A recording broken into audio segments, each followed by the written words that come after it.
Vous avez besoin de plus de temps? Cela signifie-t-il que les Américains doivent s'attendre à dépenser plus en essence dans un avenir proche? Je ne demande pas plus de temps, je ne leur en demande pas, parce que je ne demande plus de temps à personne.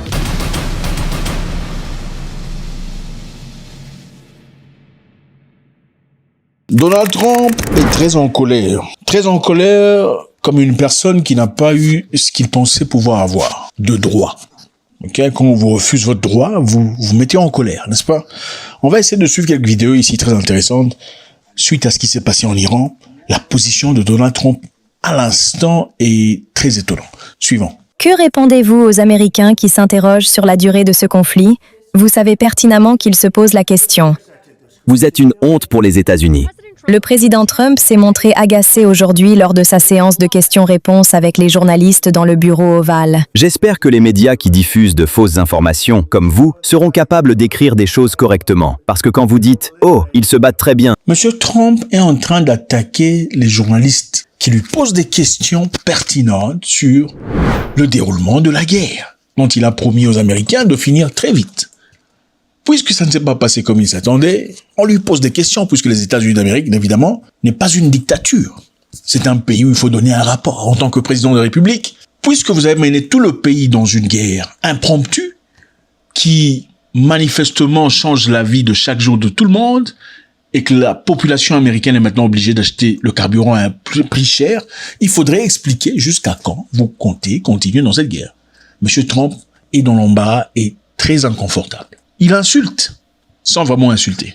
Suivant. ils se battent très bien, ils ne se battent pas. Eh bien, ils ont été anéantis, Jeff. Anéantis. Surtout lorsqu'il a été question de l'Iran et du calendrier de la fin de la guerre. Combien de temps êtes-vous prêt à attendre sans obtenir de réponse? Ne me pressez pas, Jeff. Vous savez, des types comme vous veulent dire « Oh, nous, on était au Vietnam pendant 18 ans. On était en Irak pendant de très nombreuses années. Je fais ça depuis 6 semaines. » Cette réaction fait suite à la prolongation indéfinie du cessez-le-feu annoncé par le président Trump en début de semaine. La Maison-Blanche a refusé de fixer une nouvelle date limite. On verra bien. Ils ont beaucoup de « nous, on n'a aucune pression. Il n'y a que... » Monsieur Trump s'attaque aux journalistes. Nous, on n'a pas de pression. Il n'y a pas de pression. C'est des gens comme toi c'est des gens comme toi qui créent des problèmes et des histoires. Il s'adresse à un journaliste. C'est des gens comme toi. C'est vous, bon, évidemment, aux États-Unis d'Amérique. Il y a principalement 2 groupes de journalistes. Il y a ceux qui ont tendance à être conservateurs ou républicains et d'autres qui ont tendance à être démocrates. Et évidemment, quand il y a un président de part et d'autre, un certain groupe spécifique de journalistes pose des questions très dures. Ici, M. Trump fait évidemment face à des journalistes qu'il décrit comme pro-démocrates, qui lui posent des questions dures. Au lieu que Trump ne réponde aux questions avec des réponses claires et pertinentes, Trump se met à attaquer la personnalité du journaliste lui-même. Suivant. Il n'y a que des types comme vous qui posent des questions comme ça, du genre « Combien de temps ça dure ? On fait ça depuis 5 semaines et demie. » Trump a insisté sur le fait qu'il ne subissait aucune pression pour mettre fin à la guerre en Iran et a déclaré que les États-Unis donnaient simplement à l'Iran une chance de régler ses problèmes internes. Mais lorsqu'on lui a demandé ce que cela impliquait pour les Américains et s'ils devaient s'attendre à une hausse de leurs dépenses en essence, le président s'en est pris violemment aux journalistes. Si vous avez besoin de plus de temps, cela signifie-t-il que les Américains doivent s'attendre à dépenser plus en essence dans un avenir proche? Je ne demande pas plus de temps. La question est simple, Monsieur le Président. Puisque vous demandez un cessez-le-feu ou vous continuez un cessez-le-feu qui n'a pas de limite, c'est-à-dire que vous avez besoin d'un peu plus de temps. Non, je ne demande pas le temps. Moi, j'ai pas. Puisque vous avez besoin d'un peu plus de temps, est-ce que ça veut dire que la population américaine doit anticiper de payer cher le carburant? Écoutez le président de la République. Temps. Je ne leur en demande pas. Parce que je ne demande plus de temps à personne. Juste un petit peu. Et vous savez, ils l'auront. Vous savez ce qu'ils récoltent pour ça? L'Iran sans armes nucléaires, ça va essayer de faire sauter une de nos villes ou tout le Moyen-Orient. Attendez, je peux finir ma question? Petit malin? Les marchés boursiers sont à des niveaux records en ce moment. Je pensais que le pétrole monterait peut-être à 200 $ le baril. Et le prix du pétrole est bien différent de ce que tout le monde imaginait.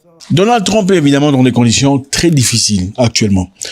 Je sais pas, vous avez vu la vidéo récemment où il était en train de discuter avec la presse et il s'endormait. Monsieur Trump dormait, il somnolait. Il dormait devant la télévision.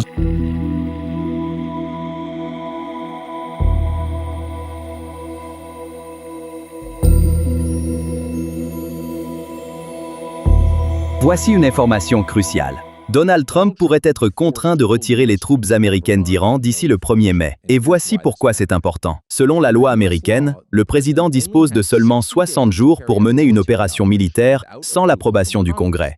Et ce délai est sur le point d'expirer. Autrement dit, Trump est à court de temps et se retrouve face à 3 options.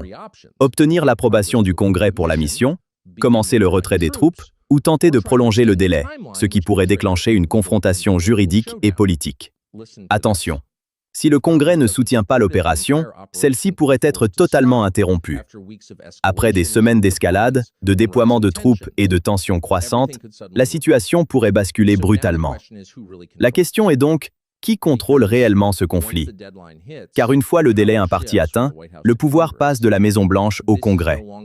Il ne s'agit plus seulement de l'Iran, il s'agit du droit et du contrôle à Washington. Et ce qui se passera après le 1er mai pourrait bien décider de la prochaine étape de ce conflit. Donc voilà, à partir du 1er mai, Donald Trump sera pourrait être forcé en tout cas, de retirer les troupes américaines du Moyen-Orient. En tout cas, ceux qui sont engagés dans la guerre contre l'Iran. Parce qu'un président de la République américaine n'a que droit à 60 jours d'opération sans l'autorisation du Congrès américain. Maintenant, Trump se trouve dans une position où il doit soit engager une guerre directe pour se faire respecter, ou bien se retirer et perdre toute la considération qu'il a toujours reçue, en tout cas les États-Unis d'Amérique, depuis très longtemps. Et avec ça, passer pour le président le plus minable des États-Unis d'Amérique. Parce que Donald Trump, malheureusement, a fait que les États-Unis d'Amérique perdent le respect qu'il reçoit généralement de beaucoup de pays dans le monde. On parle de l'Espagne que Trump a menacé récemment de retirer de l'OTAN, puisque l'Espagne a refusé d'obtempérer aux besoins et aux demandes, et surtout aux caprices de Donald Trump récemment. On va couper tous nos échanges commerciaux avec l'Espagne, on ne veut plus rien avoir à faire avec eux. La position de l'Espagne tient en 4 mots. Non à la guerre. Nous ne serons pas complices de quelque chose qui est mauvais pour le monde et qui est également contraire à nos valeurs et à nos intérêts, simplement par peur des représailles. L'Espagne, dans la même occasion, qui reçoit aujourd'hui de l'Iran un traitement favorable. C'est-à-dire les navires et les bateaux espagnols passent à travers le détroit d'Ormuz sans avoir à payer un seul rang. Parce que l'Iran considère que l'Espagne a fait un travail extraordinaire en résistant ouvertement aux demandes de Donald Trump et aux Israéliens. Donald Trump a préparé à dépêcher des gens à Islamabad pour une 3e fois, pour une discussion avec l'Iran. Mais jusque-là, nous n'avons pas encore de news.